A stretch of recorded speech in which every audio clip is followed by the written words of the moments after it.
Bom dia, pessoal. Natália, Bernardo. Bom dia, Johnny. Bom dia, Bernardo. Vocês me escutam bem? Agora eu tô ouvindo todo mundo, que eu percebi que meu microfone e meu fone estavam desligados. Bom dia, pessoal. Vocês conseguem me escutar bem? Sim. Sim, Bernardo. Beleza.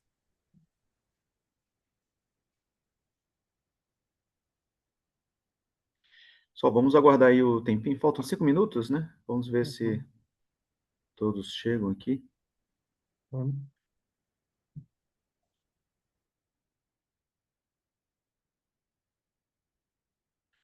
E vocês estão falando de que lugar? Eu estou em Recife, Pernambuco. Eu estou em São Paulo. Olá, bom dia. Bom dia, Douglas. Bom dia, Douglas.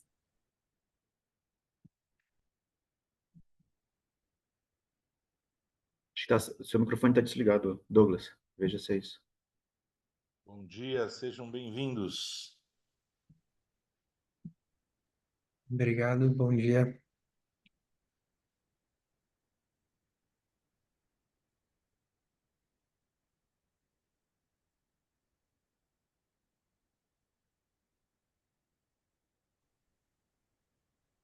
Me ouvem?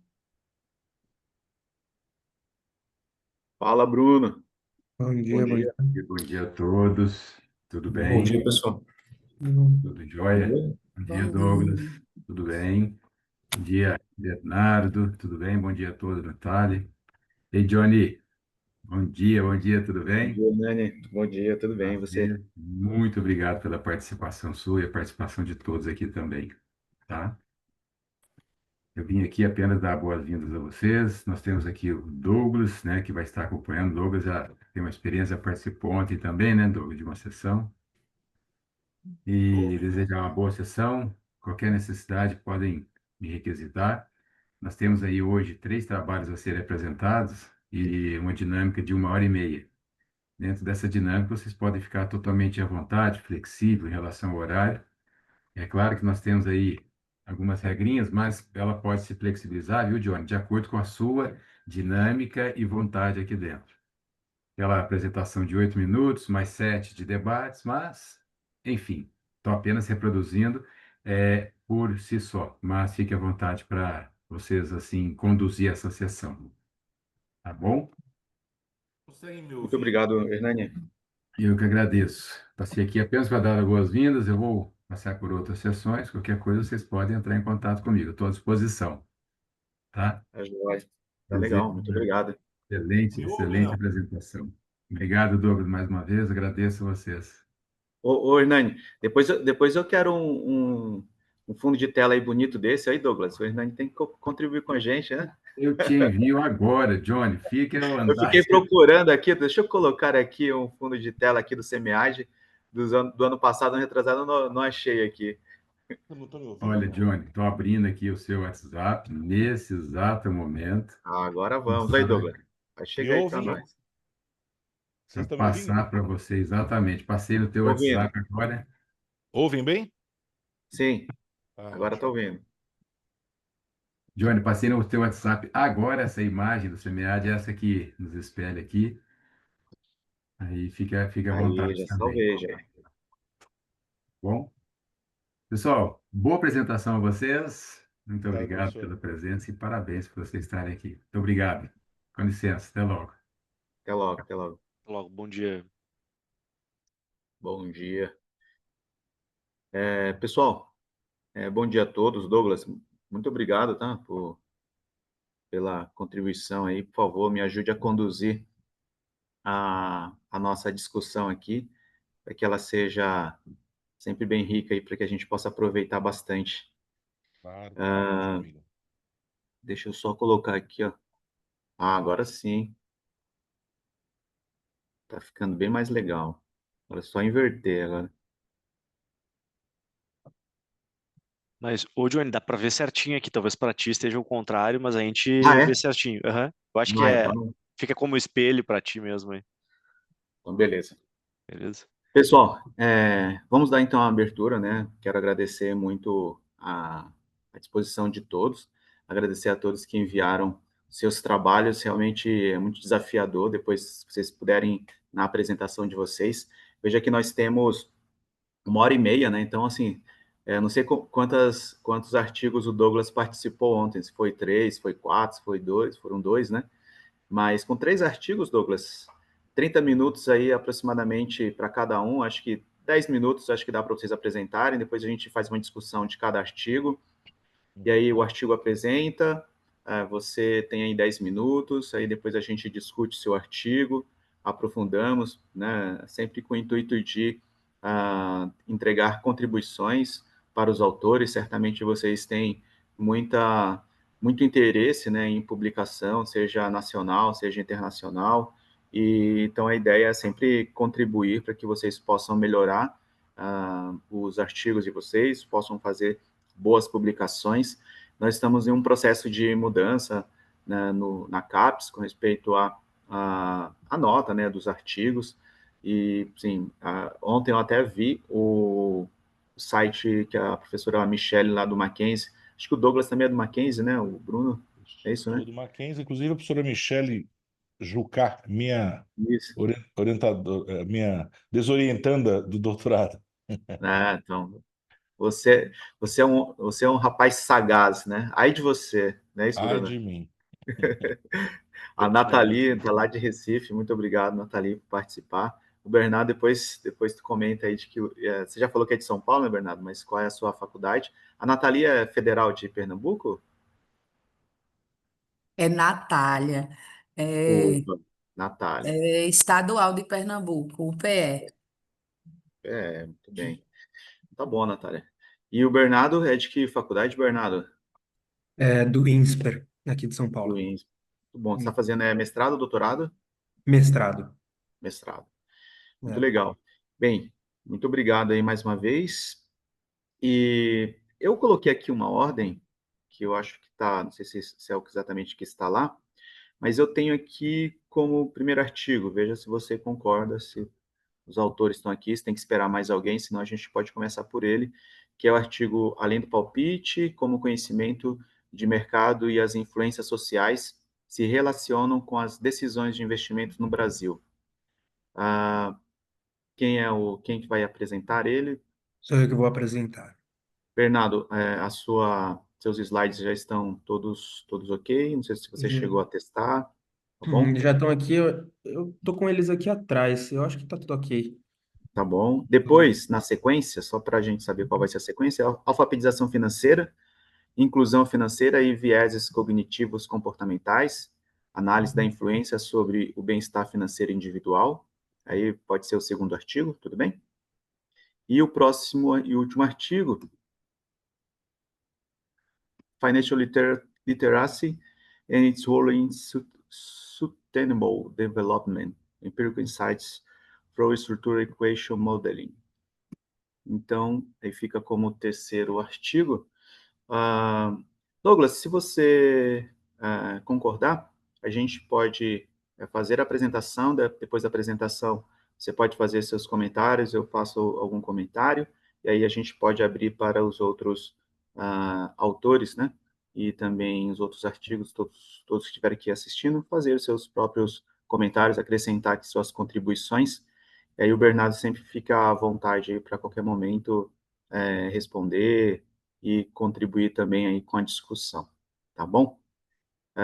Douglas, se você quiser se apresentar, porque você também está contribuindo aqui com a sessão, por favor, fique à vontade, e logo em seguida o Bernardo pode compartilhar a tela e iniciar a apresentação, tá bom?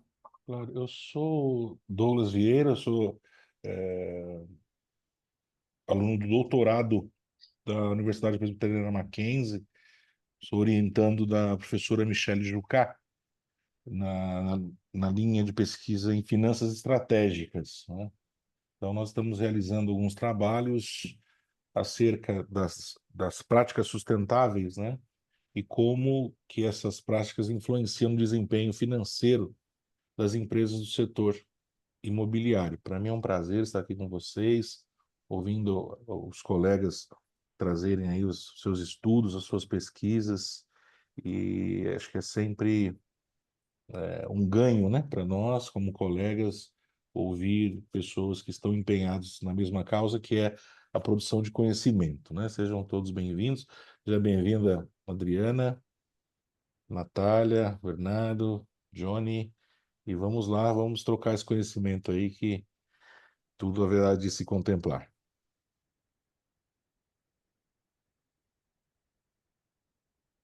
Ok, muito obrigado. Então, Bernardo, por favor, né, pode compartilhar a tela e iniciar a sua apresentação. Uhum.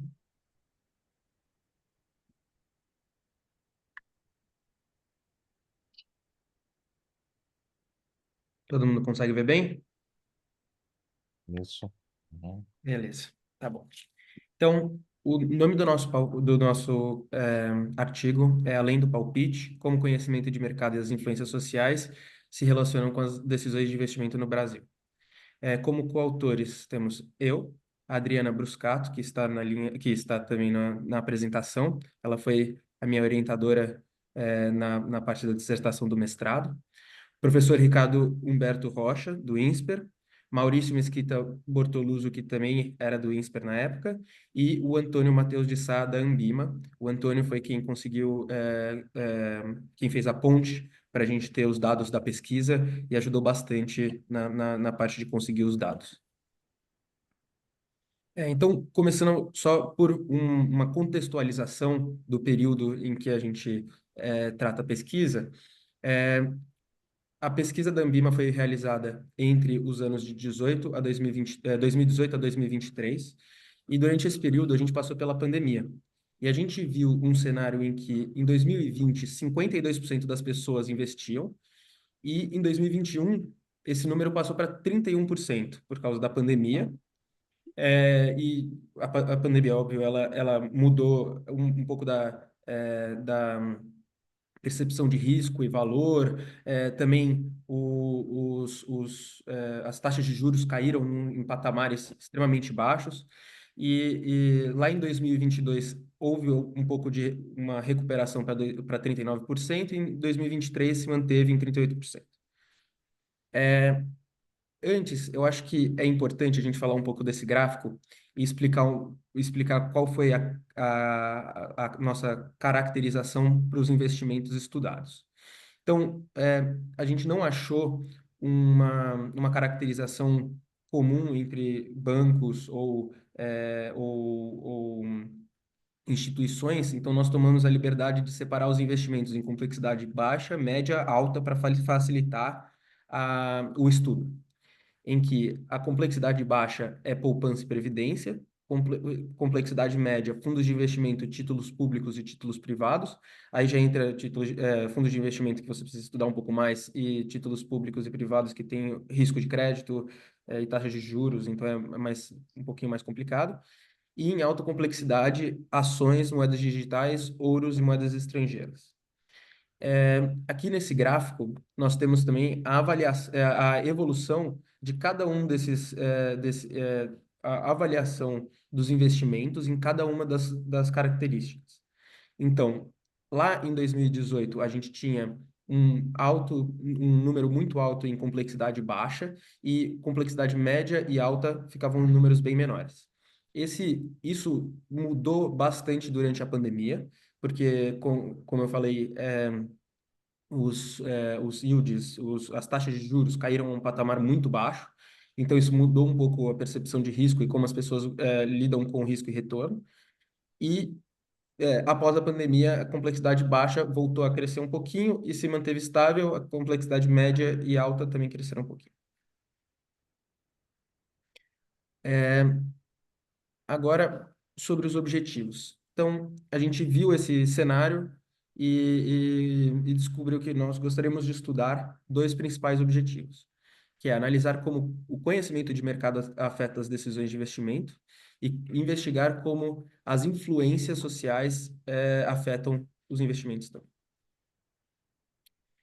Então, depois de decidir os objetivos, nós fizemos uma revisão bibliográfica em que os principais fatores analisados foram as decisões de investimento, conhecimento de mercado, as influências sociais e outros fatores. Começando pela decisão de investimento, esse é o ponto em que o investidor faz a avaliação. Então, ele avalia quais são os recursos disponíveis para ele investir.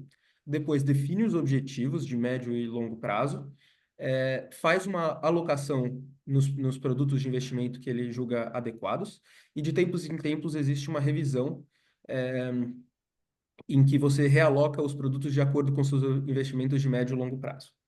Depois disso, a gente viu o conhecimento de mercado. E uma das nossas principais fontes aqui, que é o Wang, ele diz que ele tem um grande impacto na hora de tomar decisões informadas e gerenciar riscos. Hoje em dia, a gente tem uma fonte de informação muito mais fácil do que era antes. Ou seja, a gente pode procurar tanto informação formal quanto informal, tanto por livros e artigos, quanto por vídeos no YouTube ou cursos de graça, você já consegue entender bastante sobre investimentos. O Ritter, que é outro das nossas referências, ele fala que você ter mais conhecimento de mercado faz com que você não superestime as suas habilidades na hora de investir. Já a Barber e o Dean dizem que menos conhecimento geram investimentos mais conservadores. Aí, agora, depois disso, nós vimos um pouco sobre o papel das influências sociais. Então, e disso, principalmente, qual é o papel que amigos, familiares e redes sociais desempenham nas decisões de investimento. Isso é interessante, porque a nossa principal referência diz que eles reduzem as incertezas observadas, ou seja, inicialmente, eles ajudam um pouco o investidor a se sentir mais confiante. Só que o problema de você ter sempre que se referir a outras pessoas ou outras fontes de informação é que no longo prazo, se você não entende sobre o investimento, você sempre fica refém a, a, a fontes externas de conhecimento para fazer seus investimentos. Também estudamos outros fatores, como gênero, idade, renda, escolaridade, estado civil, número de filhos e região geográfica. Essas a gente vai falar mais para frente, mas serão as nossas variáveis de controle para fazer o estudo e não interferirem com as variáveis estudadas. Tá. Agora, vamos pular para a metodologia. Então, a base de pesquisa a base de dados foram de 26.428 indivíduos. Nós usamos a base do raio-x do investidor, que a gente conseguiu com uma parceria com a Ambima. Nós conseguimos os dados da pesquisa de 2018 até 2023. E o método usado foi a regressão logística. E nós achamos esse um método ideal para usar aqui, porque ele pega cada um dos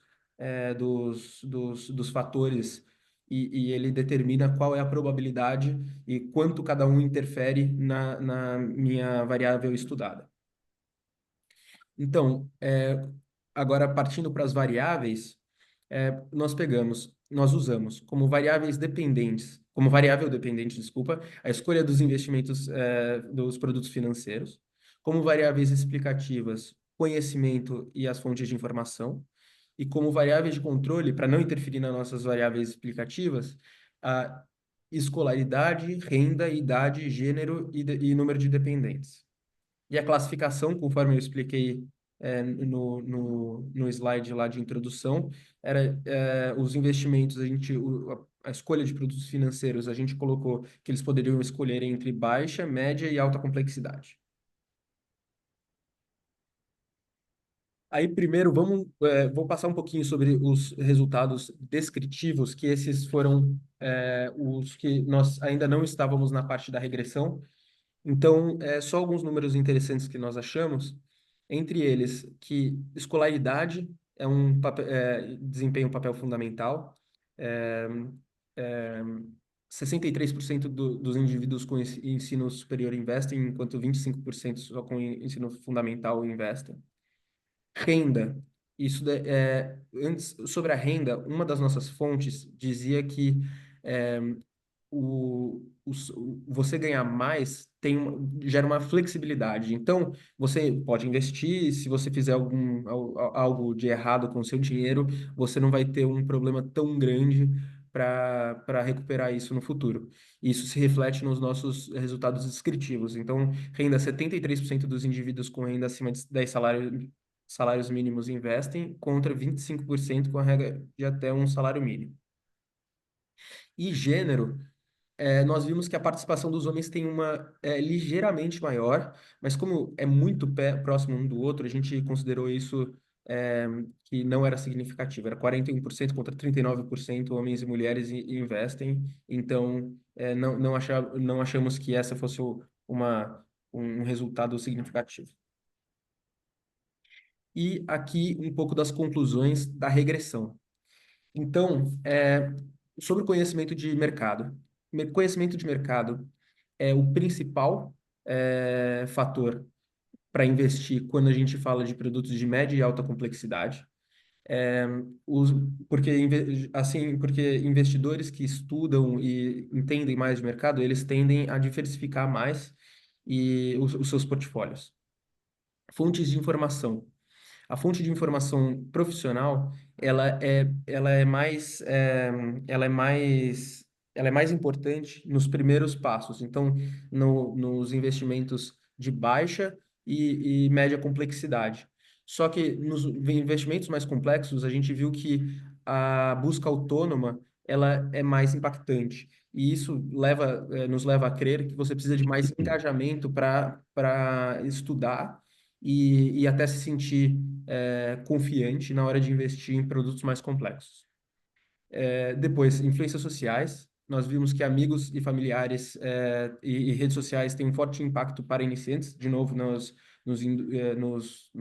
para a pessoa começar a investir e colocar em produtos de baixa complexidade. Mas para produtos mais sofisticados, a pessoa precisa ter um domínio técnico e não fica mais só para as influências sociais.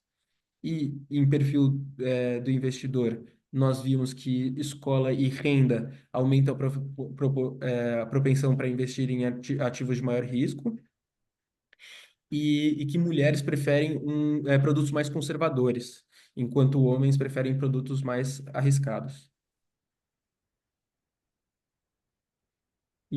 Como implicações práticas para esse trabalho, nós esperamos que políticas que pesquisas como essa possam ajudar a gerar políticas públicas que focam em ampliar o acesso à informação, principalmente em regiões menos desenvolvidas e com menos escolaridade.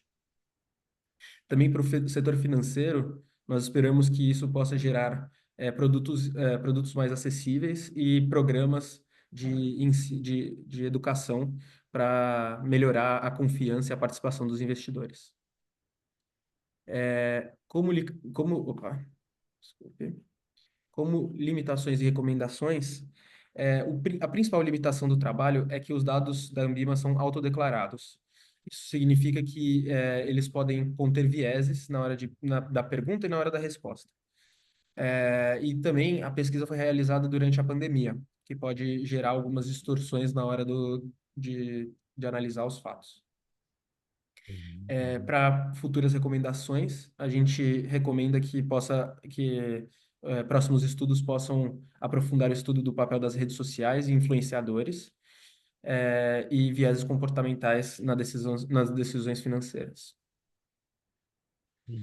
Aqui estão as nossas principais referências bibliográficas de cada um dos tópicos. Então, o principal deles foi a Ambima, o raio-x do investidor brasileiro, que, conforme eu já falei, o pessoal da Ambima foi muito gentil em nos ceder os dados para a gente conseguir fazer essa análise. E aqui estão algumas das principais referências em cada um dos fatores que a gente pesquisou.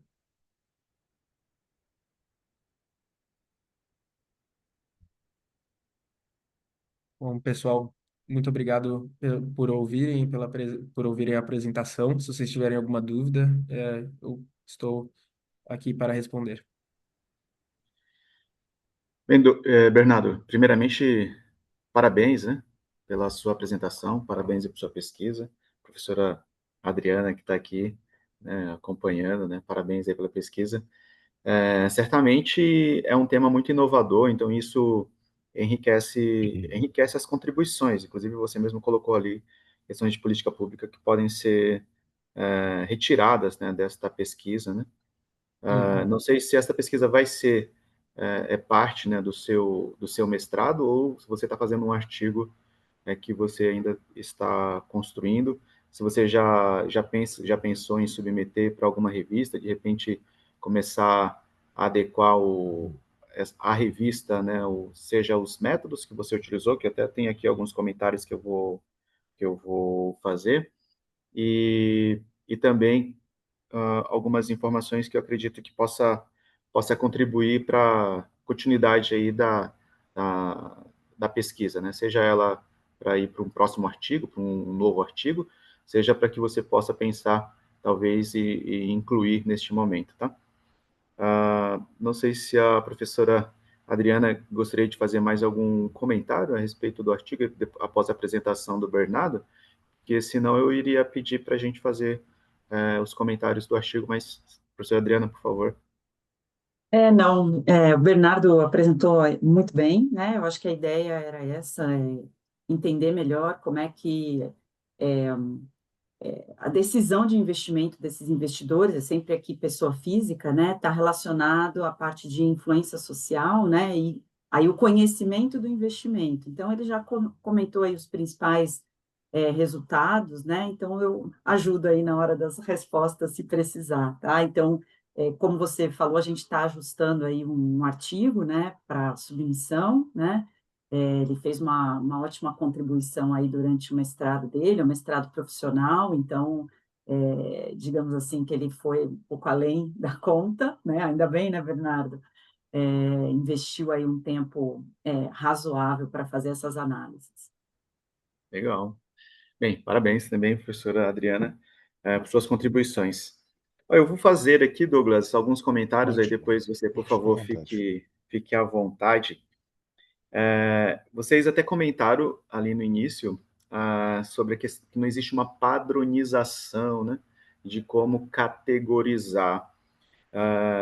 Só que a gente está falando de... Não sei se foi feita uma revisão bibliométrica ou talvez nem talvez a revisão bibliométrica iria contribuir, porque a gente está falando do Brasil, né? Nós estamos falando de forma geral, e você tem uma base de dados que é única, né? Inclusive, eu vou aproveitar e falar assim, deveria defender mais essa base de dados, né? Porque quando o fato de você estar utilizando uma base de dados que tem ali um valor, né, importante e é uma instituição importante, eu acho que falar da Ambima, né, falar dessa base de dados ser única, isso traz mais valor, né? Você precisa vender bem aquilo que você tem como produto, então essa venda tem que acontecer ali já na introdução. Acho que você pode, inclusive, pegar exemplo de artigos que fizeram algo com bases únicas, né? E ver assim o valor que eles dão e tu começa a tirar um pouco do que a editora, né, do journal, né, da revista gosta, né, e entende como valor. Então, se o editor ali não entender isso, não compreender, talvez você possa fragilizar seu trabalho caso você não destaque. Então, acho que seria interessante você fazer isso.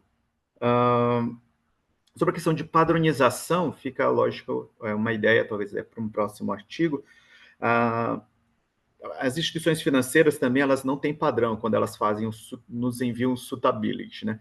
Então, eu fico imaginando aqui, e elas devem mudar o suitability, nem sei se existe um histórico, se elas mantêm um histórico desse suitability, né? Eu não tive essa curiosidade nem de perguntar, mas talvez no suitability a gente consiga identificar quais variáveis, né, que eles utilizam para categorizar, né? Quem é conservador, quem é moderado.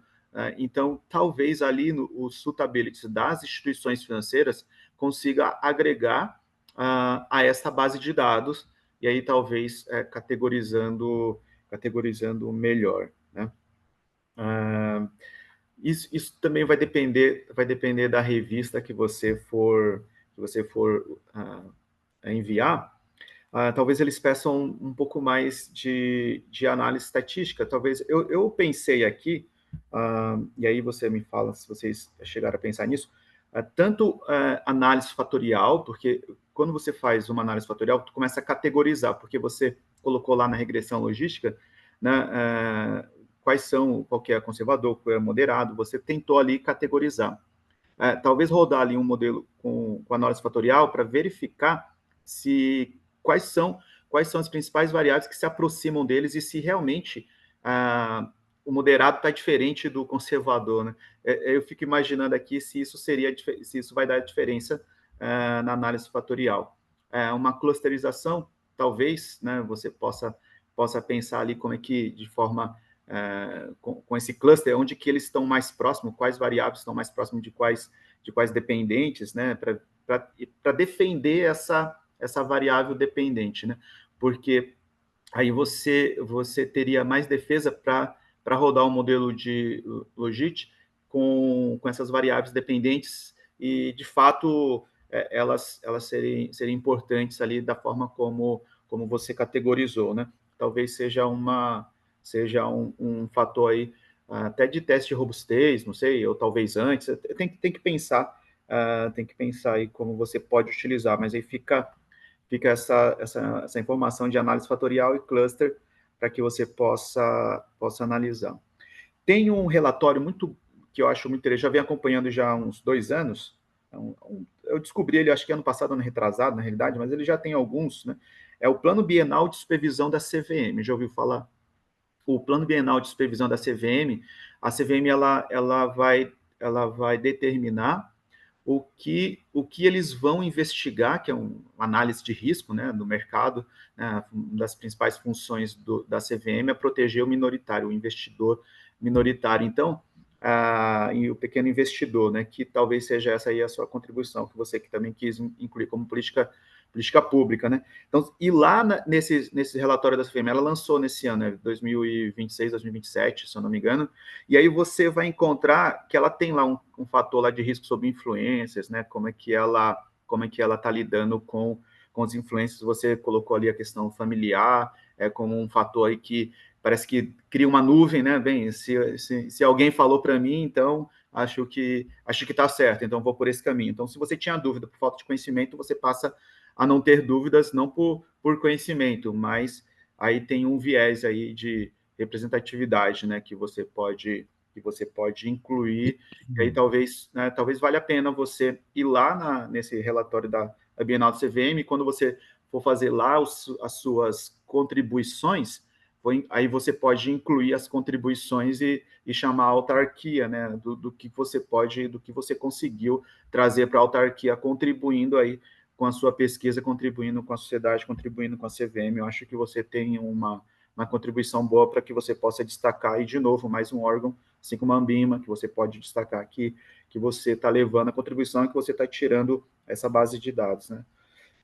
Bem, eu acho que de forma né, assim, geral, acho que são essas principais considerações. Mais uma vez, né, parabenizar o Bernardo por todo o seu esforço, né, parabéns pelo seu mestrado, né, e parabéns também à professora Adriana.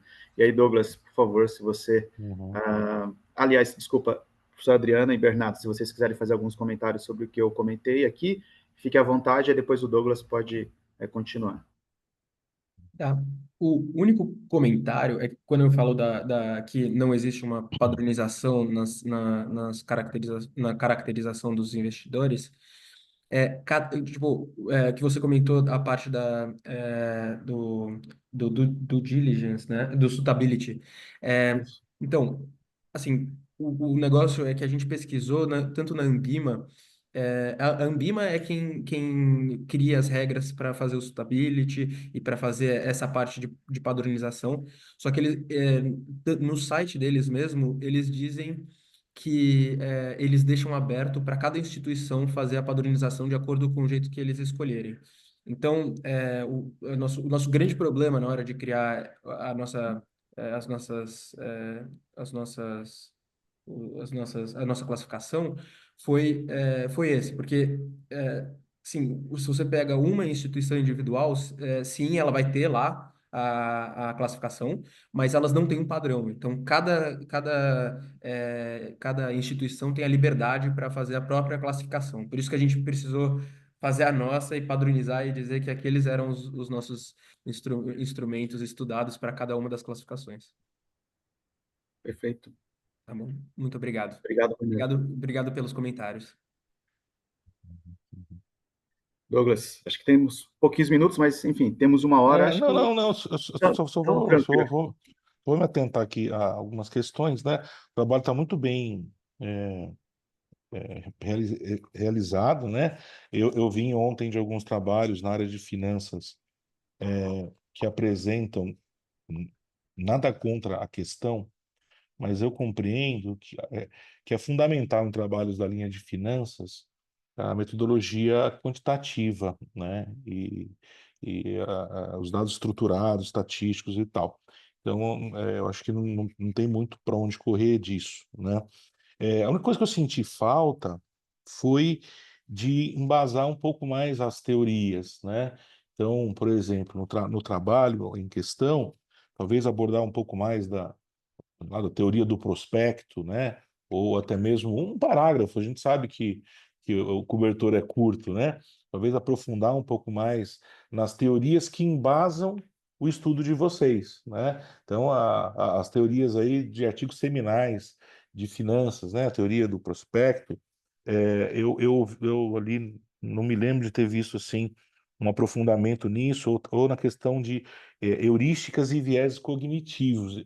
Tem sido estudado aí com bastante profundidade esses temas, né? Talvez só olhar um pouco para a questão da teoria em si, né? Ademais, o trabalho tá muito bem estruturado. Em algum momento, aí, só para a gente finalizar, para não se estender muito, em algum momento, vocês pensaram porque vocês fazem isso de 2018 a 23, aí pegam uma pandemia ali em algum momento.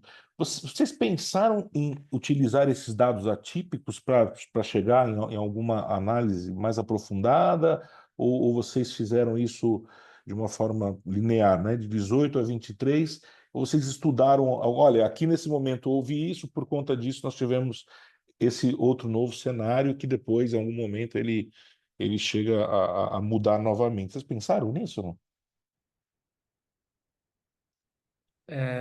A gente, assim, nós sabemos da limitação que o estudo foi feito durante a pandemia, a gente aborda isso e fala sobre isso, mas não, hoje, da forma que nós fizemos, nós não fazemos nenhuma distinção dos dados que estavam na pandemia ou não.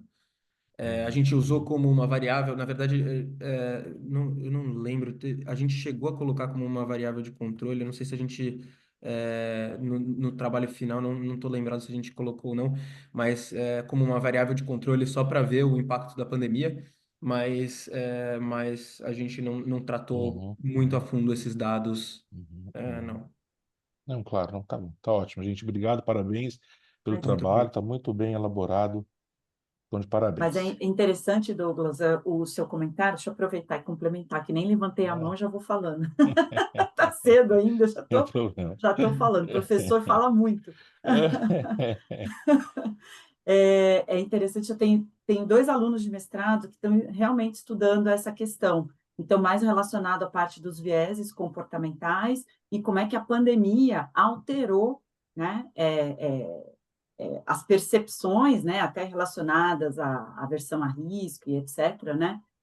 E aí, usando essa mesma base de dados, e aí sim eles estão fazendo a comparação pré-pandemia com os dados da pandemia. Então, vai sair em algum momento, vai sair, Muito bom, tá? Mas muito bom. realmente no do Bernardo não foi o foco principal. Tá bom. E aí, só para finalizar de novo, né? Nesses artigos sobre vieses e tal, existem inclusive alguns relatórios que eles são. É claro que vocês utilizaram uma base de dados e ali já tinham algumas informações, né? Mas talvez valha a pena olhar que a academia tem olhado para algo ainda mais amplo da questão superficial que nós temos hoje né, desse perfil do investidor, né? Talvez para pesquisas futuras vale a pena olhar esses autores aí. Gente, obrigado, parabéns pelo trabalho, muito bom. Muito obrigado, pessoal. Obrigado pelos comentários. Eu vi aqui que o Bruno levantou a mão. Bruno, Uhum. se você puder fazer um comentário breve, aí a gente Tá. continua, porque aí depois, no final, sobrando tempinho, a gente pode repassar com os artigos, tá bom? Ah, não, perfeito. Vou tentar ser bem rápido aqui. Ô, Bernardo, primeiro eu queria te parabenizar aí pelo trabalho. Achei muito legal o tema e que nem o próprio Johnny comentou, a base de dados assim é única. Então, cara, aproveita, usa muito isso para tentar publicar assim. E o journal vai gostar só de ver uma base diferenciada, tá? Então, você tem nas mãos aí uma coisa muito legal. Eu vou fazer uns comentários aqui e bem rapidamente, tá? Só para ver. Eu acredito até que vocês tenham pensado nisso, até posto no trabalho, talvez você não trouxe só para apresentação. Eu senti falta, primeiro, de desenvolvimento de alguma hipótese de pesquisa, alguma ou algumas, né? Eu acho que fazendo essas hipóteses, tu consegue justificar ela na discussão e na conclusão depois. Eu acredito que talvez tenha isso no próprio trabalho, mas eu não vi aqui na apresentação. Eu acho que seria legal para publicar, tá? A outra coisa é demonstrar um pouco mais os resultados. Provavelmente vocês fizeram uma série de testes estatísticos bem grandes ali, então eu acho que tem isso no trabalho também. E como o Johnny comentou, até talvez trazer algum outro tipo de regressão para fazer um modelo de robustez. Eu acho que isso ia implementar muito bem o trabalho. Então, mas acredito que talvez até tenha, só o tempo aqui que é meio escasso. E a última coisa que eu queria comentar, que eu achei muito legal, talvez vocês tenham pego esse gancho ou não, tá? Mas o link quando vocês falaram bem no início da apresentação, no gráfico ali como é que é De linha, da gráfico de complexidade linha. dos investimentos, isso, o de baixo, médio e alta. Vocês veem que a queda no Covid, ali na época do Covid, da crise, dos, dos investimentos de baixa complexidade, eles caem muito. E isso eu acho que está totalmente atrelado com uma conclusão que tu traz, que é a queda de investimento em pessoas que têm menos renda, né? Porque, imagina, se a gente tem pouca renda, a gente tem que comprar as coisas básicas, né? Vamos pôr comida, aluguel, esse tipo de coisa. E realmente, entra em época de crise, a pessoa tem que resgatar esse dinheiro do investimento e utilizar para coisas básicas. Eu acho que explorar essa conexão aí é muito legal para o próprio trabalho, tá? E, por fim, a última que eu achei muito legal que vocês tiveram esse insight, que é do perfil feminino, né? Colocar em investimentos mais conservadores, assim. Eu acho que isso está muito também alinhado com o perfil que a gente vê, né? De mulheres e homens, até alinhado com o ESG, que quando a gente tem mais um board feminino, a gente tem mais um maior controle social ali e governamental da empresa, uma qualidade assim mais legal é a qualidade de trabalho mesmo. Então acho que ligar essa característica feminina assim a esse conservadorismo também ia ser muito legal, porque realmente assim a mulher ela tende a ser mais conservadora, é uma característica das mulheres, então acho que vocês tiveram insights muito legais, tiraram ideias muito boas. Eu só queria complementar aqui falando isso, que eu acho que o trabalho ficou muito legal. Parabéns, Bernardo, de novo por todo o trabalho e Adriana também. Muito obrigado, Bruno. Obrigado pelos comentários, cara. Que isso. Bem, obrigado, pessoal, pelos comentários. Vamos para o próximo artigo: alfabetização financeira, inclusão financeira e vieses cognitivos comportamentais. Análise da influência sobre o bem-estar financeiro individual. Quem vai apresentar É o meu. Muito bem. Natália. Isso. Certo. Bem, por favor, Natália.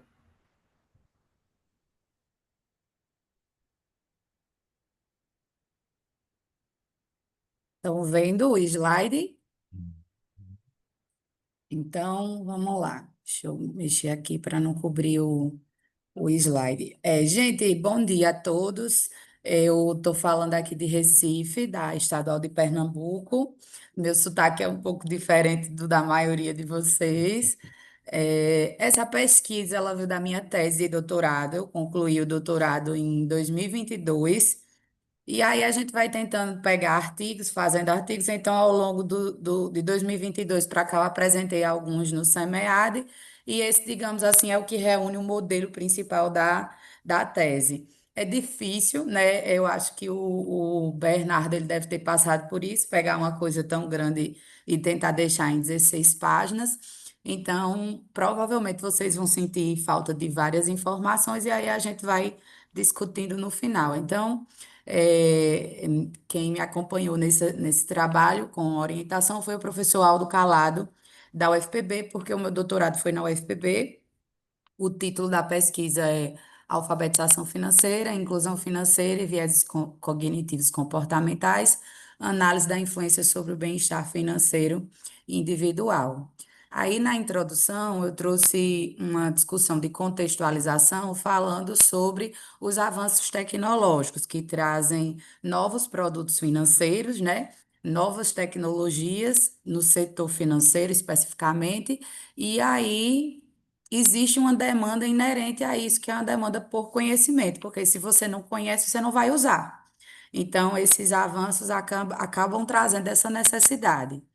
E aí, além disso, né, hoje em dia, as pessoas são responsáveis por suas decisões financeiras, é necessário que se tenham decisões financeiras sólidas, e essas decisões acabam implicando no bem-estar financeiro. Como fatores determinantes que foram pesquisados, né?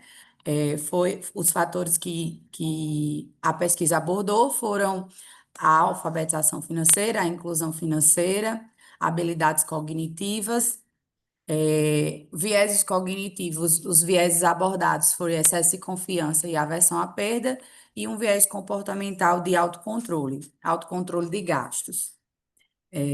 Aí aqui eu trouxe o problema de pesquisa e o objetivo geral. O problema foi quais as influências da alfabetização financeira, da inclusão financeira, dos vieses cognitivos comportamentais sobre o bem-estar, e o objetivo geral foi analisar essas influências. No o referencial teórico, ele é bem extenso. Então, para esse artigo, eu foquei numa discussão sobre bem-estar, depois alfabetização e inclusão.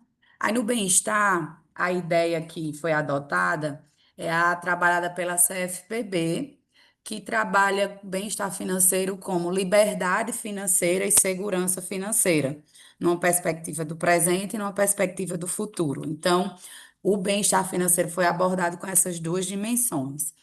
Aí, a alfabetização financeira, trabalhando conhecimento, comportamento e atitude, e a inclusão financeira trabalhou-se acesso, uso e compreensão.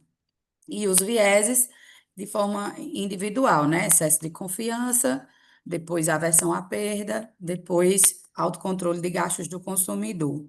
Esse daqui, já na metodologia, é o modelo conceitual. Eu coloquei na metodologia, mas na tese ele está na discussão teórica, de construção textual e depois a apresentação dele.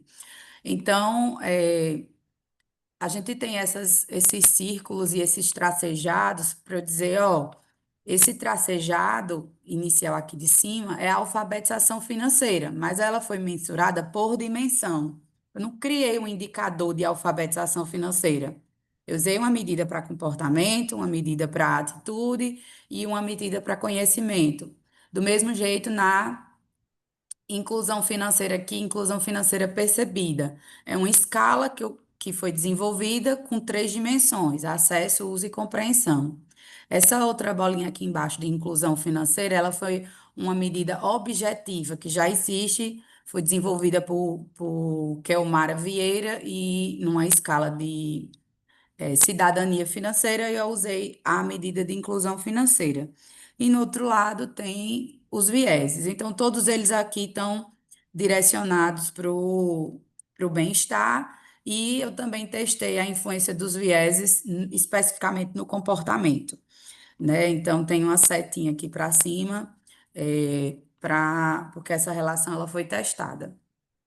Em relação à medição, né, eu meio que já expliquei, as escalas que eu usei foram a de Vieira, Potrick e Bressan de 2020 e a de Vieira de 2021. A do bem-estar financeiro foi a da CFPB, que eu falei para vocês que usa essa escala, ela usa a dimensão de segurança financeira e liberdade financeira. Depois a gente que faz a medida, a gente codifica, soma e tem um score. Então, cada pessoa tem o seu score próprio de bem-estar financeiro. Aí a inclusão financeira objetiva foi uma medida dos itens lá de Vieira, Potrick et al. 2021. Inclusão financeira foi desenvolvido na tese.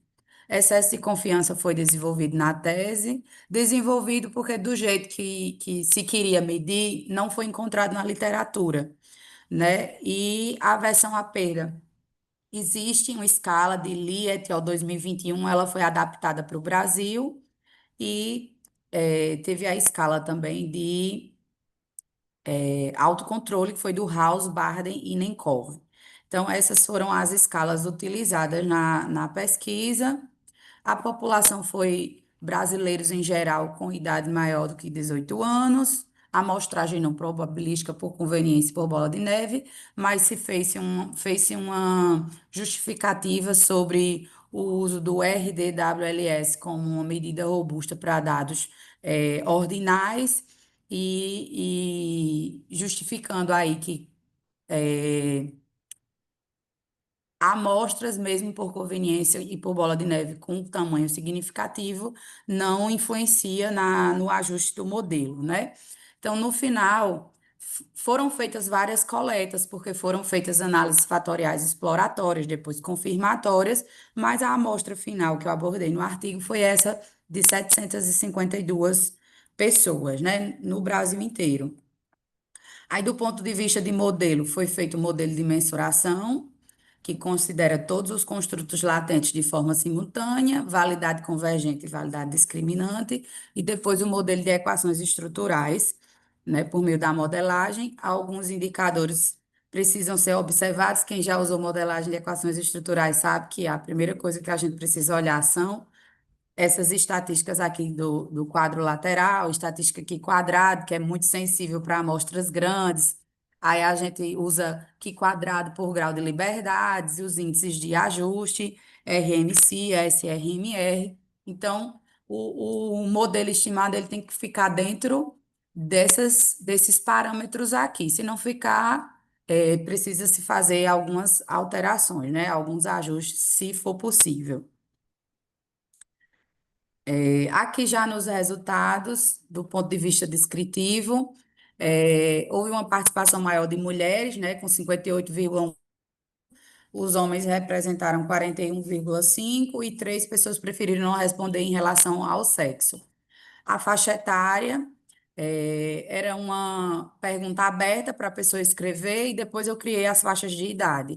Então, a maior parte dos respondentes ficaram entre 18 e 35 anos, correspondendo aí a 74,8% no geral da amostra, predominantemente formado por jovens e adultos. Em relação à escolaridade, 37% estão cursando graduação, 14,8% já tem a graduação completa, 23,5% já com pós-graduação, especialização, mestrado ou doutorado. Em relação ao estado civil, a maioria solteiros, em seguida os casados ou união estável, depois separados e divorciados. Essa estatística descritiva foi feita só com a amostra final, que foi com essa de 752 respostas, né? Questionários respondidos. Em relação ao modelo estrutural proposto, essa daqui foi essa tabelinha mostra os ajustes obtidos. Eu só apresentei o modelo final, então foi feito um modelo inicial, depois precisou fazer um ajuste, na segunda estimação, essa foi a saída. E aqui tem a tabela com os resultados, né, daquelas hipóteses e o que foi significativo e o que não foi. No artigo eu não coloquei essa figura, mas eu acho ela melhor de explicar, porque ela volta com o modelo lá estrutural. Então, eu coloquei ela aqui. Mas, por exemplo, o comportamento financeiro, ele apresentou o comportamento e o conhecimento financeiro. Eles apresentaram influência positiva sobre o bem-estar. E o comportamento financeiro apresentou a maior estimativa aqui beta padronizada, né? 0,511. E aí a discussão que eu trouxe foi que realmente o comportamento é ele que traz a influência final na sua liberdade financeira, na sua segurança financeira.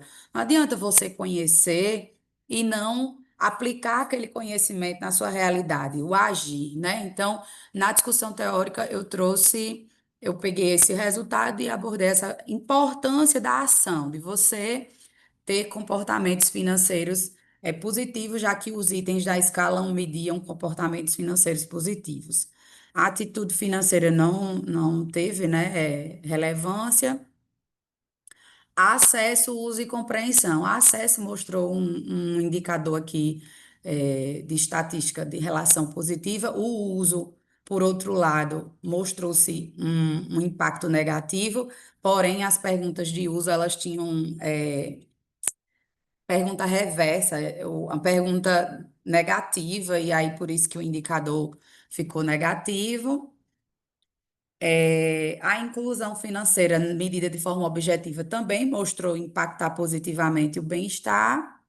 O excesso de confiança também, a aversão à perda de forma negativa, influencia o bem-estar de forma negativa. Acredito que no sentido de que a aversão à perda mostra essa baixa confiança nas decisões. A escala, ela mede nesse sentido, né? Ou o contrário, você tomar risco quando não é claramente vantajoso, mas a aversão à perda se sobressai.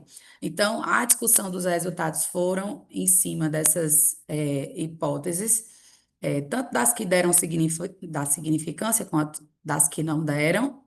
E aqui as considerações finais, constatou-se que o conhecimento financeiro e o comportamento, ambos da dimensão da alfabetização financeira, influenciam positivamente o bem-estar financeiro. A inclusão financeira objetiva, o acesso e o uso influenciam o bem-estar financeiro, com a dimensão uso exercendo uma influência negativa. Os vieses de excesso de confiança e aversão à perda apresentam influência positiva e negativa, respectivamente. Atitude financeira, autocontrole e compreensão não apresentaram resultados relevantes nesta pesquisa, né? Apesar que alguma discussão foi feita nesse sentido. Sob uma perspectiva prática, ficou errada ali tese. Essa pesquisa apresentam implicações enfatizando a importância de melhorar o comportamento financeiro das pessoas, investir na propagação de conhecimento para melhorar a compreensão. E a pesquisa contribui ainda com evidências empíricas da relação desses fatores pessoais e comportamentais sobre o bem-estar financeiro. Então, assim, para finalizar, eu tentei falar assim que na perspectiva da inclusão financeira tem acesso, tem o acesso, né? Hoje em dia a gente tem acesso de diversas formas a serviços e produtos financeiros. Mas se você não compreende o que são esses produtos e serviços, vai comprometer o seu uso. Você não vai usar, né? E do mesmo jeito, a atitude ela prediz o comportamento, mas a medida de atitude que foi usada, que era a que existia, ela é um pouco frágil, então ela não mostrou-se relevância. Então, o comportamento mesmo, que foi digamos assim, o score de relação ali, o beta estimado, o maior valor, a discussão foi mais em cima dessa parte. Aí aqui tem algumas referências que eu fiz um recorte, e é isso. Obrigada pela atenção e me colocar à disposição para a gente conversar, discutir. Bem, parabéns, Natália, por sua apresentação, parabéns aí por sua tese, né, como você mesmo falou, você já até foi em outros congressos, né, levando aí artigos da sua tese, que são frutos da sua tese. Depois eu quero até perguntar se você já submeteu para alguma revista, para algum jornal, né, eu acho que você tem que começar a ir embora com mandar esses artigos para frente aí.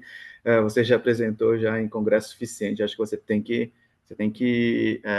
ir levando para frente, né? Selecionar uma revista, ver ali pelo método e tentar publicar, né? Só tenho que te parabenizar aí, porque uma tese realmente é algo de muita dedicação, né? Então fica aí até até o convite aí para o Bernardo, né? Logo, logo pode chegar aí sua vez, Bernardo. Então, a ideia é realmente fazer uma pesquisa com maior aprofundamento. E todas as dificuldades que você tinha no mestrado, tu não vai ter mais nenhuma no doutorado, vai ser tudo mais suave, né? E a Natália pode comentar isso também. Bem, parabéns, Natália, por seu artigo. Acho, Natália, que você, na sua conclusão, assim, eu não vou fazer comentários, como eu disse, né? Você fez uma tese, então, assim, você buscou profundidade, achei legal seu referencial teórico, né? E faltou, talvez, você discutir os seus resultados com os resultados dos autores. Às vezes eu sinto que você está comentando sobre o que aconteceu na pesquisa de determinados autores e está esquecendo da sua. E aí eu acho que, às vezes, isso é uma falha que você tem em capturar o que de essencial, que diferente você tem de bom, né? O que a sua pesquisa traz para contribuir, seja com a ciência, seja com as instituições, para as pessoas. E você até colocou contribuição, você colocou no seu artigo, conclusão, contribuição, mas eu senti falta, né, de você chegar ali e falar, ok, esta é a minha contribuição. Porque eu tenho certeza que tem muito, tanto que você já falou, já apresentei outros artigos no congresso, então acho que você precisa às vezes, focar ali um pouco e tentar tirar contribuição. Bem, esse artigo serve para, e aí você vai lá e captura aquela contribuição, discute isso com os autores que você expôs aqui e tenta ser fiel ao que você colocou no seu referencial teórico, né? Então, se você colocou o seu referencial teórico bem-estar financeiro, sabe, discute isso profundamente e aí conclui. Se você colocou com alguns viés, você fala até dos viés cognitivos aqui, mas eu não sei se você precisa colocar. Bem, você colocou viés comportamentais, cognitivos, então talvez aprofunde um pouco mais isso para que você possa concluir com um pouco mais de propriedade e isso possa realmente ser algo de valor que sua tese, que seu artigo está trazendo, tá? Acho que é exatamente isso que eu queria contribuir. Eu sei que o tempo também está curto, eu vou deixar aqui o Douglas e depois a professora Adriana e os outros também possam contribuir. Por favor, Douglas. Obrigada, Johnny, pelas considerações. Que é isso. Está sem o som, Douglas. Está sem o seu som. Parabéns pelo trabalho, Natália, muito bom. Com certeza não foi fácil escrever, você falou, né? Você tirar de uma tese 16 a 7 páginas fica algo bem realmente desconfortável, ainda mais partindo da premissa que a tese é um filho nosso e a gente quer sempre falar de todas as benfeitorias e de todas as virtudes, né? Não, tá, acho que o trabalho está muito bem elaborado. Eu não vou me estender. Eu só fiquei com. Eu queria fazer uma observação aqui, né? Por exemplo, as variáveis dependentes do seu trabalho, ela é bem-estar financeiro e comportamento financeiro, né? Então, talvez cabesse no artigo tentar dar uma maior base, por mais que você tenha mencionado que é um questionário, né? Porque, veja, o bem-estar é muito subjetivo, né? Então, ao passo que a gente tenta cada vez mais trazer isso para uma objetividade, contribui para o estudo, para o trabalho, né? E uma coisa só para você pensar, de repente, na publicação desse artigo, né? Quando você estuda a dimensão uso de produtos e serviços financeiros, o resultado é que ele exerce uma influência negativa, né, sobre o bem-estar financeiro, né? Então é contraintuitivo, porque como é que o uso de produto financeiro exerce uma influência negativa, né? Talvez abordar um pouco mais isso, aprofundar essa reflexão sobre essas razões, né? Por que isso ocorre, né? Porque parte da premissa de que a pessoa utiliza produtos financeiros, tem ali rendimentos interessantes e aquilo, à luz da teoria do que é o bem-estar financeiro, vai te trazer de alguma forma alguma vantagem, né? Então, talvez analisar a questão do perfil da amostra, a predominância dessa situação entre faixa etária, não sei, alguma coisa para tentar entender por que isso acontece. Ademais, parabéns pelo trabalho, está muito bom, só ratificando o que o professor Johnny disse, né? Precisa publicar. Esse trabalho seu aí é para ir para frente, para as academias, para criar aí um journal de uma revista de impacto, né? Então a gente precisa aí caminhar, acho que o nosso grande desafio é exatamente essas publicações que venham a ser disponibilizadas aí em jornais de impacto, né? Para nossos construtos, para aquilo que a gente estuda e tem se dedicado tanto tempo. Obrigado, parabéns aí. Obrigada, Douglas, pelas considerações. Por favor, Bruno, depois a professora Adriana. Se quiser deixar a professora Adriana antes ali também, não tem problema. Muito grato. Por favor, professora Adriana, por favor. Pode falar, Bruno, primeiro, não tem problema. Os meus comentários são bem rápidos. Ah, beleza. O meu também é bem rapidinho, eu só vou primeiramente agradecer pelo trabalho, mas parabenizar a Natália pelo trabalho. Bom, muito avançado, né? Já finalizou o doutorado, então achei super legal a tua pesquisa. Tem vários. Eu fiz uma coisa bem parecida, tô fazendo, na verdade, tô acabando meu doutorado agora, né? E eu achei muito legal uns pontos que tu tirou, até foi comentado aqui que o Johnny passou também, de conexão entre o teu resultado e a teoria, né? Então, a atitude financeira, ela não ter significância ali, eu acho que é uma coisa que pode ser explorada realmente. Eu não sei se foi uma questão, talvez, estatística mesmo só, mas tem muito trabalho que fala que a atitude financeira é tão importante quanto o comportamento e conhecimento, né? Tu deve ter visto isso na pesquisa. E a outra é a aversão à perda, né? Então, pô, a aversão à perda, realmente, eu acho que está totalmente linkado aí com essa baixa do bem-estar financeiro, como tu bem mencionou ali. Eu achei muito legal esse resultado que tu trouxe. E só finalizando aqui, questão de publicação. A tua pesquisa, eu acho que eu não consegui ver todos os dados estatísticos, mas só o R-square ali, ele está com 62%. É um resultado super bom para uma pesquisa de ciências sociais, né? A minha, se eu não me engano, ele deu 40. Acho que tu tem um artigo muito bom aí, bem forte para publicação, e só queria te incentivar e dizer assim, tenta publicar, que eu acho que vai render bons frutos para ti aí. Obrigada, Bruno. Na tese mesmo, no arquivo, tem todas as estatísticas, desde a análise fatorial, exploratória até o final. Mas aqui eu peguei só o modelo mesmo, né? Só o final. Aí eu tenho que parar mesmo, colocar para traduzir, deixar tudo certinho, mas tá na agenda, né? Colocar esse artigo para frente. Sim, Obrigada sim, não. pelas considerações. Não, nada, parabéns mesmo, só queria te incentivar aí, porque tá muito bom o trabalho. Então, Natália vai receber duplo incentivo, tá?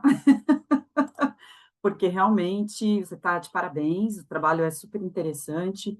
Você teve aí um esforço de coleta de dados, mensuração, eu entendo que isso é hercúleo, né?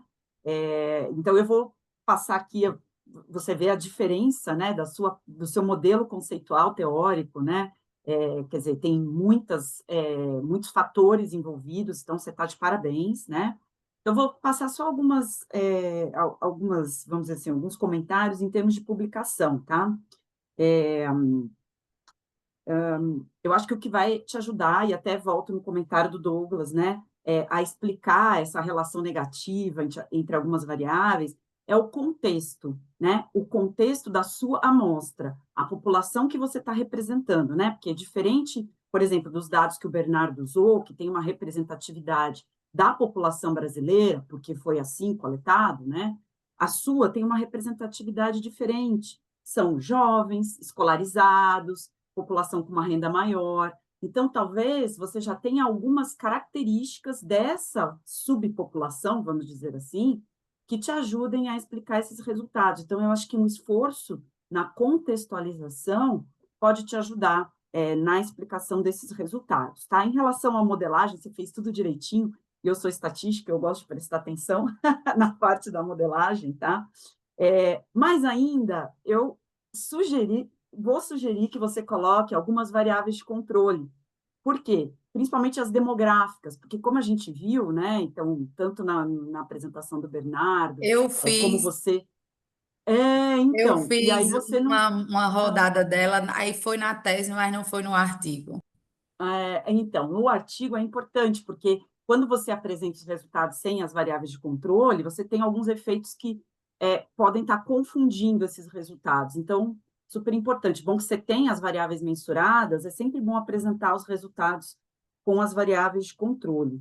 E eu vi também que no seu último, bem rápido, eu vi também que você tem alguns efeitos de mediação, que talvez, se você quiser aproveitar para um journal mais top, seja interessante. Então, por exemplo, no seu modelo conceitual, dá para ver que você tem a influência do viés no comportamento, do comportamento no bem-estar, entende? Então, além de você olhar os efeitos diretos, você poderia aproveitar e elaborar alguma coisa em cima dos efeitos indiretos, né? Que são aqueles efeitos via mediação. Então, sugestão para de repente, um super top aí, Ah, eu uma super top adorei. Eu não tinha publicação, tá? pensado nisso. Porque dá para tirar do seu modelo conceitual, Já dá para tá bom? aproveitar a própria amostra, né? Exatamente, exatamente. Aí você coloca o seu artigo num outro patamar de discussão, Legal. tá bom? Mas Obrigada, parabéns, Adriane. parabéns para você e para o Aldo, tá?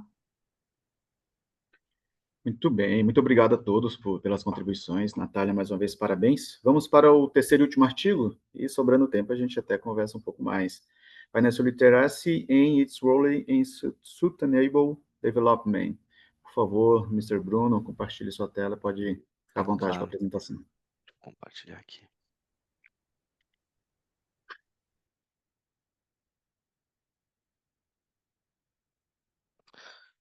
Me avisem quando, se vocês estiverem vendo já. Não sei se está em tela cheia.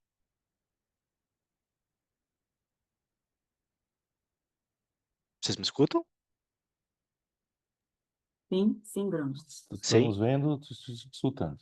Ah, Já perfeito. estamos Então, vendo. beleza, obrigado. Então, o Johnny me botou em maus lençóis aí depois de 2 trabalhos excelentes, botar o meu, tá? Então, esse trabalho aqui eu acabei desenvolvendo como uma revisão sistemática da literatura para minha tese de pesquisa, né? Então, é um dos primeiros trabalhos da tese, e eu acabei trazendo aqui só para compartilhar com vocês alguns resultados que eu obtive através da análise de dados, né? Então, eu acabei traduzindo ele para português aqui, que eu tinha feito com o meu orientador da Universidade de Barcelona, meu co-orientador da Universidade de Barcelona. Então, eu acabei só para facilitar aqui a apresentação, traduzindo para português mesmo. E eu fiz ele junto com o professor Denis também na Universidade Presbiteriana Mackenzie.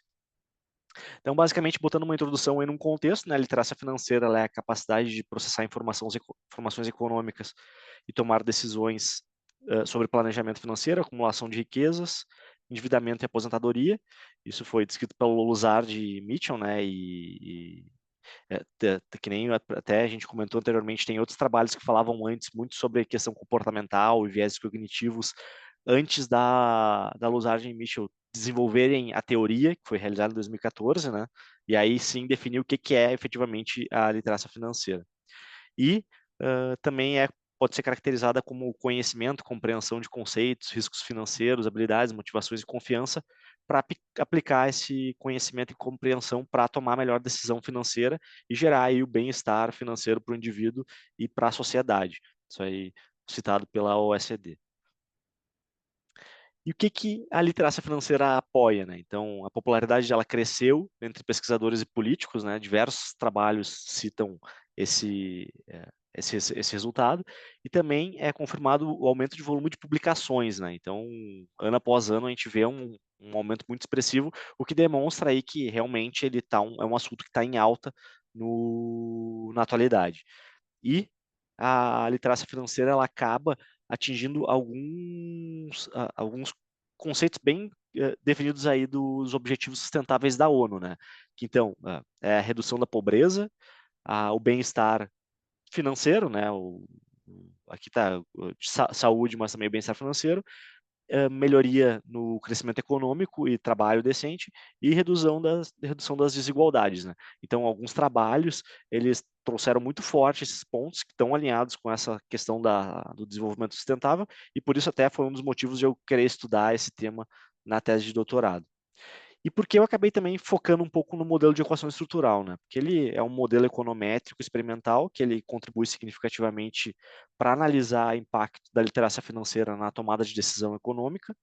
Como eu comentei, eu acabei fazendo um trabalho muito parecido com o da Natália e acaba tendo essa questão do modelo de equação estrutural dentro. Então, eu queria entender mais como fazer isso utilizando da literacia financeira, utilizando esse modelo de equação estrutural. Um dos métodos econométricos experimentais mais explorados aí na literacia financeira. e ele é aplicado nas ciências sociais, educacionais e comportamentais através de diferentes estruturas, né, para explicar fenômenos. Então, que nem a professora, desculpa, a Adriana comentou, né, que tem efeitos de mediação, eu acabei até utilizando, eu fiz duas análises, né, eu fiz uma equação estrutural e depois eu utilizei um efeito de mediação ali para entender o impacto de uma variável e outra. Não é esse foco do trabalho, mas eu acabei desenvolvendo na minha pesquisa também esses dois modelos aí, um como desenvolvimento da tese e outro para utilizar como teste de robustez, né?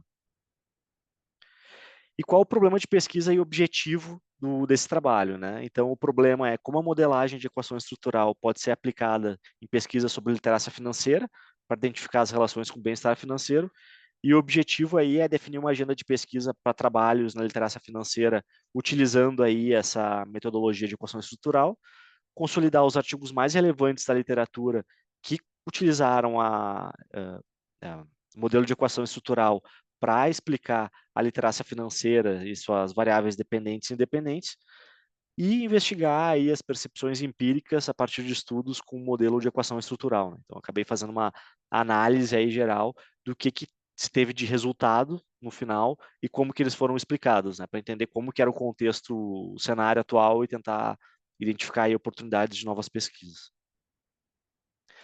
Para isso, eu acabei fazendo uma revisão sistemática da literatura, que ela é uma ferramenta importante aí porque cria procedimentos e protocolos que permitem a gente resumir a literatura em campos específicos.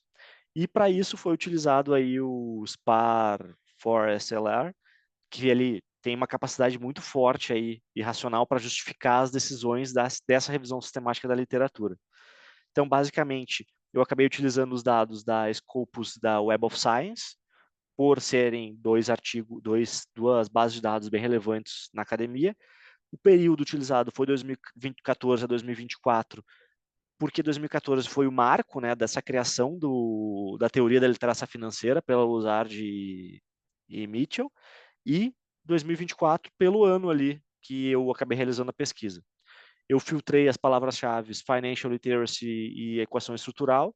Eu poderia ter abrangido um pouco mais ali, só que só com essas dois termos eu já tive uma quantidade muito grande de trabalhos. Tive quase 500 trabalhos selecionados. E eu apliquei filtros aí depois para excluir artigos duplicados, alguns que estavam indisponíveis, e fora do ranking ABS. Eu acabei utilizando um filtro, né, de artigos que estavam classificados como um critério de qualidade nos artigos que eu ia analisar. A amostra final, então, ficou em 73 documentos, e eu acabei renomeando eles aqui só para facilitar a classificação e a análise, tá? Então, os artigos são de A1 a 73, na pesquisa tem um resumo melhor. Então, falando dos resultados, né? Eu acabei trazendo aqui, eu não vou entrar no detalhe de cada um, mas eu acabei trazendo aqui muito questão de contexto, né, do modelo de trabalho que eles apresentaram, teoria, contexto e método utilizado. Obviamente, o método acabou ficando muito mais voltado para o modelo de equação estrutural, né? Os antecedentes que eles tiraram, então, os principais utilizados foram literacia financeira, conhecimento financeiro, atitude financeira e comportamento financeiro. E eles tentaram explicar diversos fatores, né? Então, esses antecedentes aqui explicavam muitas saídas diferentes, eu não vou entrar em cada detalhe, mas foi bom para eu entender o contexto geral da pesquisa. Acabei fazendo uma curva aqui de publicações, não? Então a gente vê um crescimento constante desde a teoria, desenvolvimento da teoria e a aplicação dela até os dias de hoje, né? Aqui a gente vê uma queda, porque 2024 eu não peguei o ano inteiro, ele tem só até junho, tem metade do ano. Trouxe aqui também alguns trabalhos muito importantes com relação à teoria, né? Então a gente tem aqui a teoria do planejamento, do comportamento planejado, o Agem, muito citada pelos autores, da própria Luzard, né? Que foi o desenvolvimento da teoria e evidência da literacia financeira. Alguns trabalhos citaram também o aprendizado social, teoria do prospecto, que foi comentado aqui até, e algumas outras teorias muito utilizadas nesse trabalho. Acabei utilizando algumas delas no meu também. Conceitos de literacia financeira, né, que alguns autores desenvolveram, também trouxe. Formas de medir a literacia financeira, que também acabei utilizando esses modelos aqui como base para fazer minha coleta de dados. e como fazer equação estrutural, né? Aqui dando muito impacto ao Hare et al. Aqui, que é ele, inclusive, um dos pesquisadores mais renomados aí em modelagem estrutural. E no final eu consegui analisar aqui todas as saídas, né, que originaram do modelo de equação estrutural. Então, basicamente, comportamento financeiro, bem-estar financeiro e inclusão financeira. Qual foi a amostra utilizada de cada um deles e os construtos, né, data de seleção, os métodos utilizados, regiões que eles consideraram e as teorias, né? Então, eles acabaram trazendo esses trabalhos que tiveram como resultado bem-estar financeiro, comportamento financeiro, bem-estar financeiro e inclusão financeira, trouxeram diferentes gaps de literatura, né? Então, indicavam oportunidades de pesquisa futura em diversas áreas que eu acabei classificando aqui. Tá? E eu acabei fazendo essa tabela resumo aqui, só para mostrar aqui, né, a quantidade de artigos que dizem que utilizar construtos ou variáveis novas para medir esse impacto da literacia financeira, ou fazer pesquisas em amostras diferentes, né, trazer dados diferentes para a pesquisa, ou utilizar diferentes métodos, regiões, podem aí trazer uma melhoria, um resultado significativo para futuros trabalhos. Então, concluindo aqui a pesquisa, o estudo acabou propondo uma agenda de pesquisa, consolidando as principais contribuições sobre literacia financeira. Ele fornece uma visão abrangente aí das bases teóricas e abordagens metodológicas para estudos de equação estrutural, né, que vão facilitar e ajudar pesquisadores a desenvolver pesquisa nesse campo. Ele destaca algumas lacunas na literatura que precisam ser exploradas, né, em forma tanto de variáveis, métodos de pesquisa, como amostras, né, foco populacional e contexto regional nos trabalhos. E, por fim, eu trouxe 6 áreas aqui como indicações para possíveis explorações futuras, né? Então, desenvolver novos construtos e variáveis relacionados a comportamento financeiro, econômico e social, trazer aí diversidade nas amostras, né? Estratégia na coleta de dados, desenvolver avanços metodológicos, incluindo métodos mistos ou testes de robustez. Isso que a gente comentou aqui também, né? Muito trazer aí tanto análise quantitativa como qualitativa, além de diferentes métodos de estatísticos aí para garantir a validade do dado, utilizar diferentes regiões geográficas, né, que são subrepresentadas, talvez até comparações aí de artigos de trabalhos em países desenvolvidos ou em desenvolvimento, criar diferentes variáveis, né, tanto moderadora, mediadora, de controle para capturar algumas relações que sejam mais complexas e desenvolver um refinamento teórico de modelo, um refinamento ou desenvolvimento de modelo teórico, né? Então, desenvolver aí, aprimorar aí uma teoria para melhor explicar aí os impactos da análise da literacia financeira. E como limitação e trabalho futuro, né? Esse trabalho aqui ele acabou utilizando só como base de dados a Web of Science e a Scopus, então a inclusão de outras fontes acaba representando uma oportunidade de aprimorar o resultado. Eu acabei restringindo as palavras-chave para literacia financeira e modelo de equação estrutural, porque já estava com uma quantidade bem grande de artigos para analisar, né? Então eu tive que ler cada um deles. Então isso foi um fator limitante do trabalho. E eu acabei restringindo aí classificando os artigos pelo ranking ABS. Isso acaba tendo chance de excluir algum documento relevante só por ele não estar nesses journals classificados no ABS, né? Por mais que a gente tenha entendido que isso ia restringir aí a amostra para trabalhos mais relevância, ele pode excluir algum trabalho bom também que não foi classificado nesses journals. Então acaba limitando o escopo de pesquisa. E aqui as referências que eu utilizei para fazer esse trabalho, obviamente também tem muito mais, é um trabalho de revisão sistemática, que tem muita literatura, eu acabei trazendo só as que eu utilizei nessa apresentação. É basicamente isso, e obrigado pela oportunidade de apresentar o trabalho para vocês. Vou interromper o compartilhamento aqui agora. Bem, Bruno, muito obrigado, né, pela sua apresentação.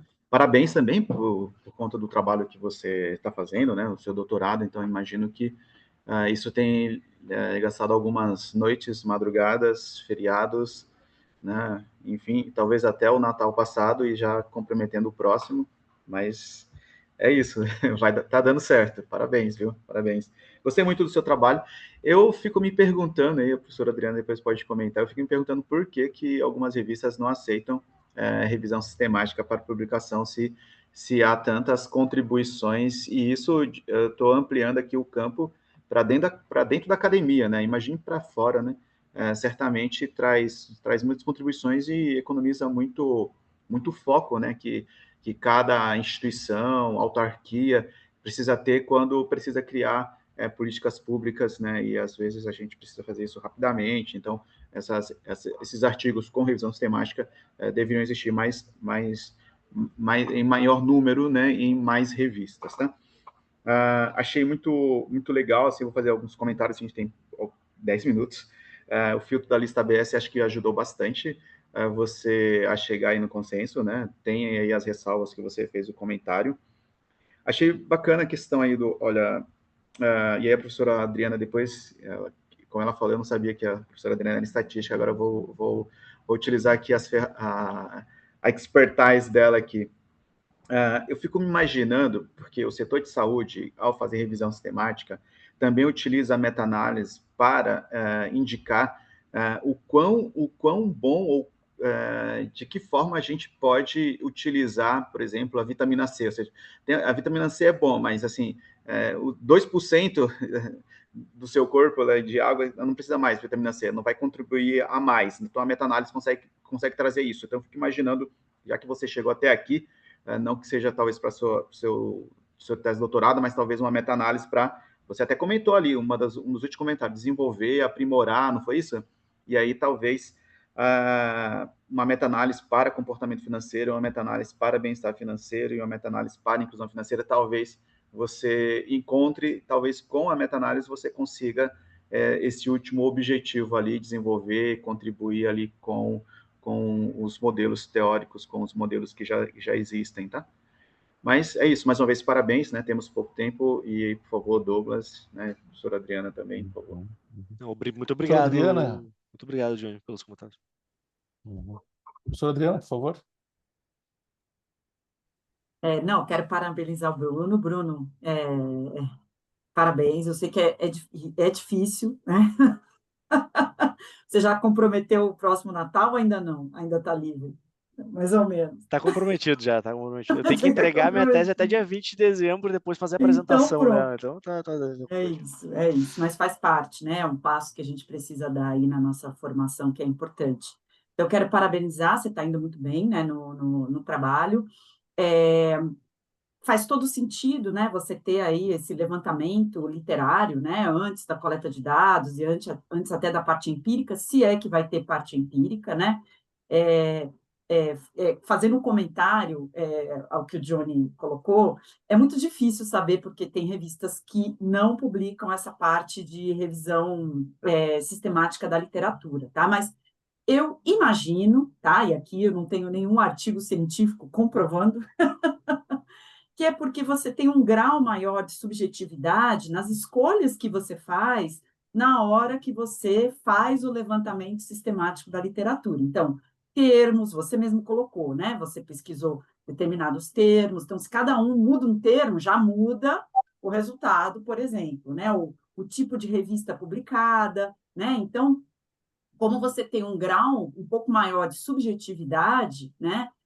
Talvez por isso as revistas, de repente, fiquem um pouco melindradas, vamos dizer assim, na hora de publicar. Mas a gente tem um grau de subjetividade também na pesquisa quantitativa, né?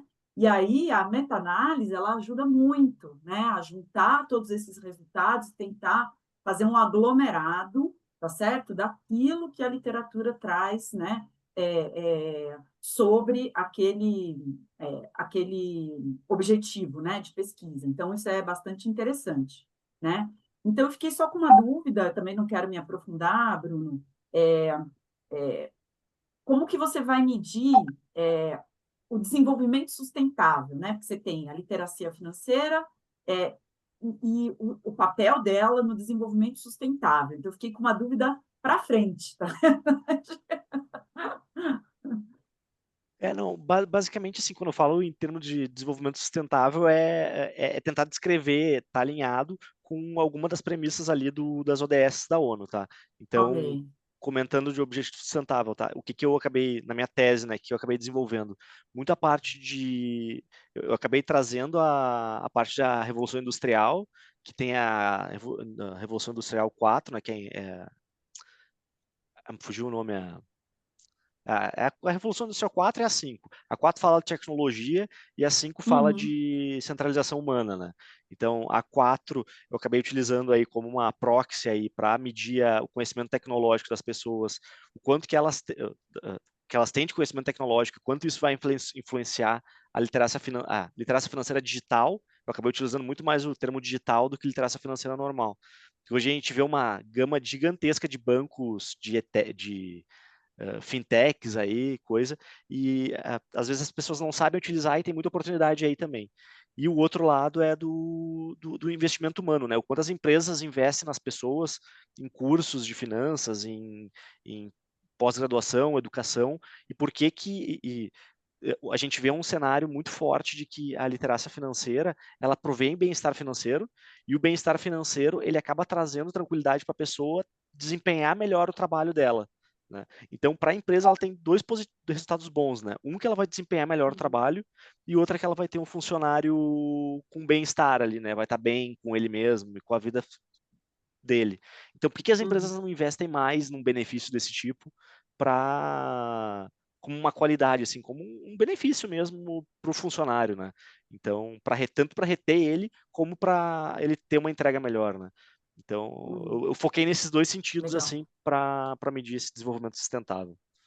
Legal, muito interessante. Quem sabe no próximo congresso eu vou ver seus resultados. É interessante porque Tá. agora a gente tem até essa parte de aprendizado de finanças, né, Aham. literacia financeira, nas escolas, né? Teve a primeira Olimpíada Sim, de finanças, né? O meu sim, filho sim. participou.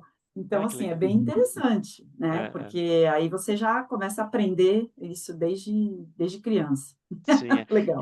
Isso é muito legal, porque até no trabalho, até para não estender muito, mas no trabalho que eu fiz, eu tive muitos autores falam que não tem uma pessoa responsável, né, pela literacia financeira, para ensinar as pessoas educação financeira.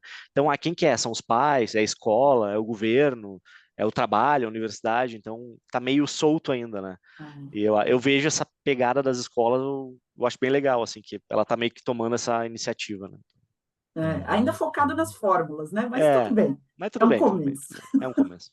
Um passo de cada vez. Parabéns. Obrigado, Adriano. Obrigado pelos comentários. Muito bem, Bruno. Excelente trabalho.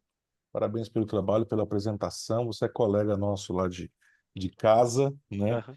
Tive a honra de conhecer o professor Denis Forte. Inclusive, eu fiz com Sim, ele essa disciplina de finanças comportamentais, né? Behavior Finance, né? Muito bom. Já está no final aí. Boa sorte aí. Já deu tudo certo, né? obrigado. Eu só queria fazer uma observação aqui, né? Você pensar isso no futuro aí e tal, né? Você usa a literácia financeira, né, como uma variável central e Uhum, que estabelece essa conexão aí com alguns objetivos de desenvolvimento sustentável, né? uhum, Sobretudo a erradicação da pobreza uhum, e a promoção de promover a inclusão financeira, de modo que as pessoas tenham acesso a esses produtos e, claro, aos seus rendimentos, né? Entretanto, quando a gente olha é, a base de dados, né? uhum, Embora tenha sido uma revisão sistemática da literatura, eu creio que a gente deixa uma lacuna na pretensão de avaliar essa situação, uma vez que a gente analisa um outro contexto regional e uhum, cultural, né? uhum, Sobretudo em regiões que são subrepresentadas nesses estudos. Então, talvez pensar futuramente em tratar essa relação entre os achados e a, o comportamento financeiro, né, o conhecimento, a educação financeira uhum, em regiões que busca exatamente fazer com que é, haja essa erradicação da pobreza, né? Esse é o uhum. termo que você utiliza, né? Sim, sim. E basicamente isso, o trabalho está muito bem apresentado, a questão das teorias muito bem desenvolvidas, né? E talvez aprofundar um pouco mais o contraponto das teorias, né? Aí você usa a teoria do... Vou dar um exemplo aqui, né? Você usa a teoria do prospecto, né? Para explicar como que os indivíduos tomam essas decisões e menciona sobre o risco, né? Dessas decisões. Mas não discute, por exemplo, a importância dos vieses, né? Aversão à perda, o excesso de confiança, algumas questões que a gente trata nesses conceitos, né? Ademais, mais uma vez, parabéns aí pelo trabalho, sucesso para você nessa sua jornada. E ontem a gente comentava, ontem a professora que foi a moderadora, ela estava moderando a apresentação dos trabalhos, ela encontrou um professor que foi o primeiro que participou de uma banca com ela, não é? Então, a gente estava falando sobre isso. Olha que interessante, né? Uma hora a gente está aqui dando palpite, né? A gente está aqui dando palpite, outra hora nós estamos recebendo palpite. Eu acho que é isso que me encanta na academia, né? Nós estamos ali sempre aprendendo e tentando, de uma forma, ajudar o colega. Obrigado mesmo. Tudo de bom para todos. Obrigado pelos comentários, Douglas. Bem, mais uma vez quero agradecer a todos aqui a participação, agradecer ao Douglas aí pela ajuda, né, agradecer à professora Adriana por estar aqui, pela apresentação do seu trabalho, a Natália, né, ao Bernardo, parabéns, Bernardo, você que está no mestrado, né, talvez pensando no doutorado, Bruno, né, parabéns, muito obrigado aí por sua participação, parabéns a todos pelos artigos, né, desejo que todo mundo aqui publique rapidamente, né, que o Bernardo publique rapidamente, que comece seu doutorado, Natália, né, muito prazer em conhecê-la, professora Adriana, muito prazer em conhecê-la. Daqui a pouco eu vou procurar cada um de vocês no LinkedIn, no Instagram. E aí eu queria propor para a gente tirar uma foto, depois eu coloco lá no Instagram, se vocês quiserem Claro, claro. depois me seguir lá, eu vou também escrever aqui, e aí a gente pode se conhecer ali pelas redes sociais também, né? Coloquei aqui, @JohnnySSMM, e aí pode me adicionar, daqui a pouquinho eu coloco lá no Instagram e no LinkedIn para a gente se conhecer. Tá? Muito obrigado. Quem quiser sorrir, passa o perfume, vamos tirar uma foto aqui? Pode ser? Pode, claro. Ó, a Kalinka. Oi, Kalinka. Tudo bem? A Bom link estava dia. escondida. Daniela, Guilherme. Então, todo mundo sorrindo. 1, 2, 3 e...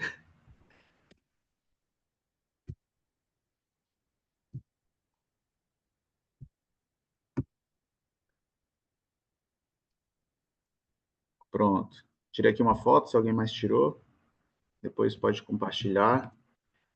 Na realidade, eu fui tirando foto de vários aqui que fizeram as apresentações, tá? E aí eu compartilho quando a gente se adicionar.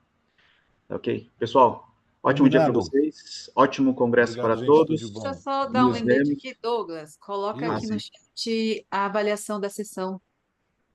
Muito obrigado, Kalinka. Assim que eu terminar aqui, né? Coloca Não é antes de isso? fechar a sala para o pessoal acessar, senão fecha a sala e não acessa a avaliação da sessão. Mas aonde? Me desculpa, eu sou meio digital. Aonde que eu vou Na colocar esse sua- trem aqui? Entra no seu calendário, você é o assessor da sessão, não é? Eu sou.